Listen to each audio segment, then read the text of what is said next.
Berhubung minggu-minggu sebelumnya volatilitas pasar sudah kita lalui, saatnya minggu ini setelah pelantikan kita santuy sedikit lah ya. Dengan balik lagi fokusnya untuk memanaskan mesin.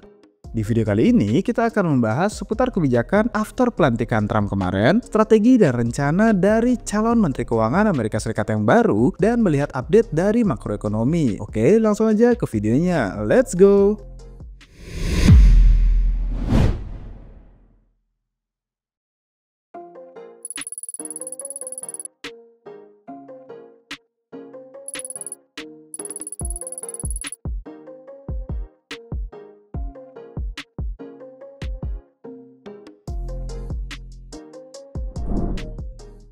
Apa saja yang dikerjakan Trump di minggu pertamanya? Yang paling dinanti-nanti akhirnya sudah ditandatangani oleh Trump.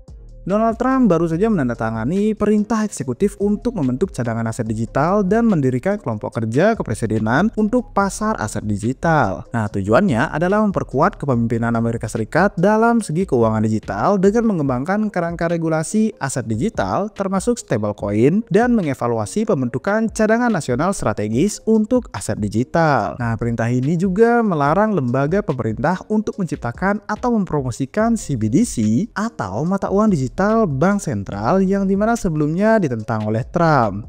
Nah, selain itu, perintah ini mencabut regulasi aset digital era Biden yang dianggap menghambat inovasi. Nah, ada juga sebelumnya Trump juga menunjuk Mark Ueda sebagai ketua sementara SEC dan membentuk Crypto Task Force. SEC Amerika Serikat telah mengambil langkah baru dalam regulasi kripto dengan membentuk satgas khusus setelah pengunduran diri mantan ketua yaitu Babang Gary Gensler pada 20 Januari 2025. Nah, satgas ini yang dipimpin oleh komisaris Hester Peirce yang dikenal sebagai Crypto Mom bertujuan untuk mengembangkan kerangka kerja yang jelas untuk aset digital ke depannya menjauh dari ketergantungan pada penegakan hukum yang sebelumnya banyak dikritik. Komisaris Mark Ueda yang kini menjabat sebagai ketua sementara SEC menekankan bahwa fokus Satgas akan mencakup penyediaan jalur pendaftaran yang realistis dan merancang kerangka pengungkapan yang masuk akal. Selain itu, kelompok ini akan berkolaborasi dengan berbagai lembaga federal dan pemangku kepentingan industri untuk mengumpulkan wawasan mengenai tantangan dari regulasi.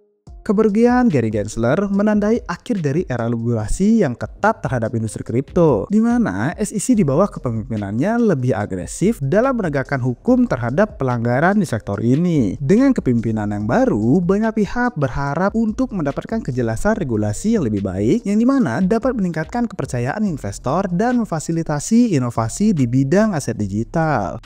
Joe Lubin, salah satu co-founder dari Ethereum, juga optimis tentang staking ETF Ethereum akan disetujui dengan kepemimpinan SEC yang baru. Saat ini ada sekiranya 33 juta ETH yang dimana senilai 11 miliar dolar yang mewakili 28% dari total supply yang terlibat dalam aktivitas staking di Ethereum. Nah, para ahli industri juga percaya bahwa persetujuan untuk ETF Stake Ether dapat meningkatkan ketahanan ekosistem dan menarik lebih banyak klien yang beragam.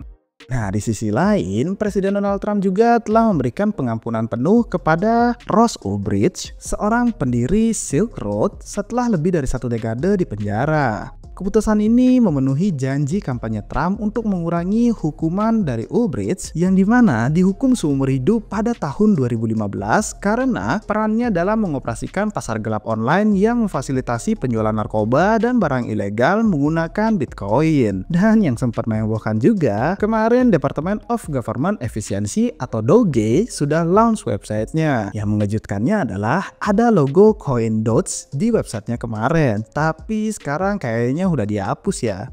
Nah, yang baru-baru ini, Donald Trump juga mengumumkan investasi yang tergolong besar senilai 500 billion dolar untuk infrastruktur AI dengan kerjasamanya yang melibatkan OpenAI, Oracle, dan juga SoftBank, di mana Donald Trump menyebut proyek ini sebagai proyek AI terbesar dalam sejarah dan sangat penting untuk masa depan teknologi di Amerika Serikat. Tampaknya Trump sangat bullish terhadap AI dan juga kripto ya.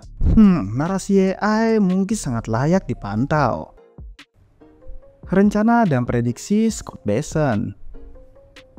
Ini menarik juga kalau kita kaitkan dengan rencana dan prediksi dari Scott Bessent yang dimana akan menjadi Menteri Keuangan Amerika yang ditunjuk oleh Donald Trump. Nah, pada saat podcast bersama tim Real Vision, Scott bilang bahwa DXY akan segera mencapai angka 110 dan itu sudah terjadi serta kontrak berjangka akan turun. Nah, dalam episode podcastnya, apa saja yang bisa kita perhatikan? Yang pertama, Scott sangat mendukung kripto, di mana kita bisa melihat pernyataannya di menit ke-59, di mana kripto sebagai inovasi anak-anak muda salah satunya untuk cara menghasilkan uang. Yang dimana anak-anak muda telah melihat sistem kapitalis dan sistem keuangan dari pemerintah, di sana terbitlah alternatif inovasi yang baru. Yang kedua ada dua tantangan dari ekonomi Amerika Serikat yang beliau sangat perhatikan. Yang pertama, tantangan perkembangan pasar yang meliputi beban hutang dan defisit perdagangan. Ini disebabkan oleh kenaikan dolar Amerika Serikat yang dimana membuat beban hutang yang didominasi oleh dolar khususnya untuk negara-negara yang berkembang. Termasuk Indonesia juga ya guys.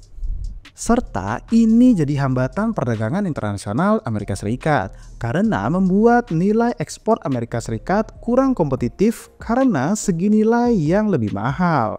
Yang kedua ada tentang tantangan yield obligasi dan utang nasional. Meningkatnya yield dalam obligasi otomatis meningkatkan biaya pinjaman dari pemerintah. Dan ditambah pembayaran bunga dari yield yang sangat tinggi serta hutang yang besar, ini akan menjadi tantangan fiskal yang sangat signifikan. Nah, jika Scott Bessent menjadi Menteri Keuangan, rekam jejaknya menunjukkan bahwa dia kemungkinan akan mendukung kebijakan untuk mengurangi kekuatan dari dolar. Ini bisa melibatkan yang pertama intervensi verbal, pernyataan publik yang menunjukkan preferensi untuk dolar yang lebih lemah dapat mempengaruhi pasar. Ada juga koordinasi kebijakan dengan The Fed, ini akan mendorong kebijakan moneter, dovish atau tindakan seperti program pembelian obligasi untuk menurunkan imbal hasil dan melemahkan dolar.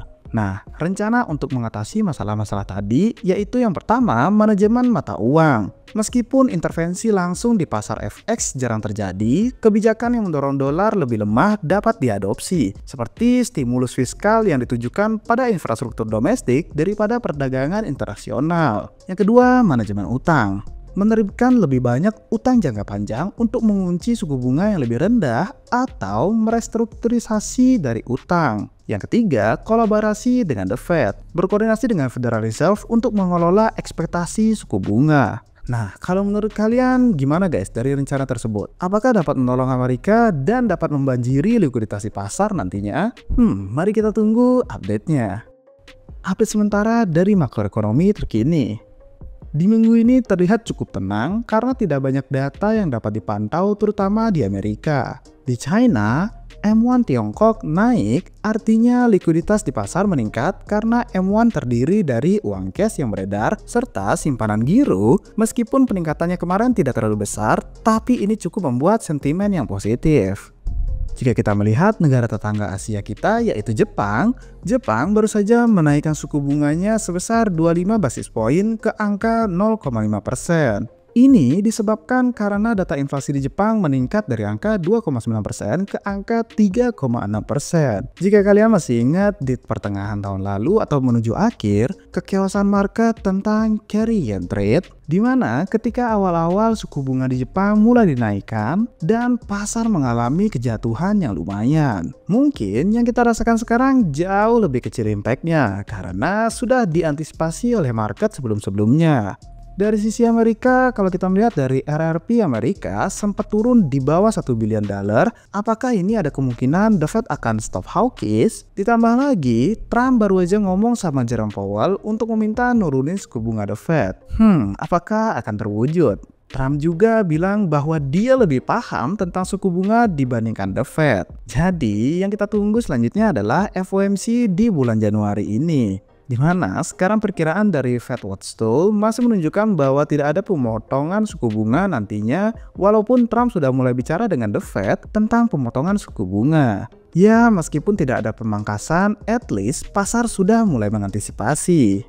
Oke guys, segitu aja untuk update market dan makroekonomi kali ini. Jangan lupa nonton video yang di minggu lalu tentang makroekonomi juga. Saat ini semua mata masih tertuju kepada Donald Trump. Di minggu pertama kerja, Trump nampaknya sudah terlihat menepati janji-janji politiknya ketika kampanye mengenai kripto. Semoga saja kedepannya masih akan terus berlanjut ya, dan masih diperhatikan. Kalau menurut kalian gimana guys? Berikan komentar kalian di bawah ya. Oke, sekian aja untuk video hari ini. Jangan lupa like dan subscribe biar nggak ketinggalan update-update seputar pasar dari Republik Rupiah. Nyalakan lonceng notifikasinya juga ya. So, sekian aja di hari ini. Sampai jumpa di video-video selanjutnya. Cheers!